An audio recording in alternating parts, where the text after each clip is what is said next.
So you will not be able to shut us up this time the way you did last time.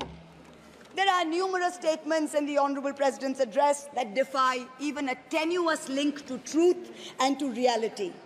Like in my 2019 maiden speech when I spoke in 7 signs, today I have picked out 6 themes from the Honorable President's address, and I will analyze how each of them is an exercise in fallacy and exercise in untruth. The address covers many issues, but I have chosen 6 themes. The first theme, the Northeast.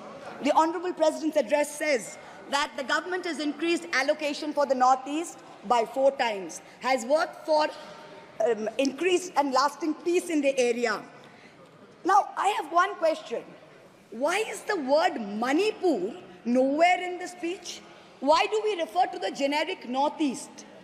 During the Lok Sabha campaign, the BJP, the ruling party, the Honorable Prime Minister mentioned many words beginning with the letter M.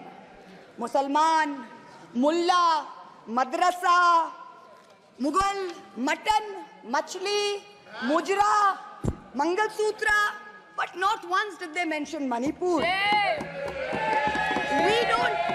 We don't need to act east. The government says we want to act east. We don't need you to act east.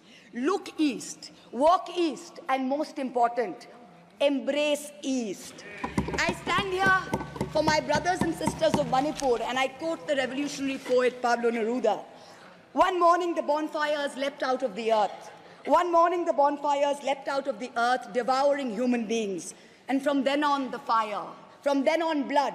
Come, see the blood on the streets. Come, see the blood in the streets. Please go to Manipur, see the blood in the streets. The second theme in the President's address, women empowerment.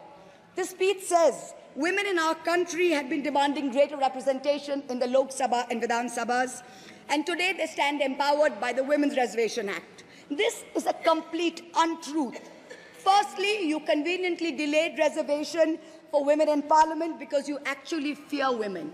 You fear Nari Shakti. You want their support, but you certainly don't want us here. The 17th Lok Sabha, the ruling party, the BJP, had called a special session to bring in the Women's Reservation Bill. They have got a shameful 30 women MPs out of 240, only 12.5%. It is only Mamata Banerjee's Trinamool Congress that in 2019 had 37%, and even this time has got 38%. The President's address talks of a comprehensive campaign by the government to enrich and make 3 crore women these. All that we have seen so far is a far more comprehensive campaign to make one Arabpati Dada. I'm sure I don't need to take his name in this house. I'm sure we all know who we are talking about.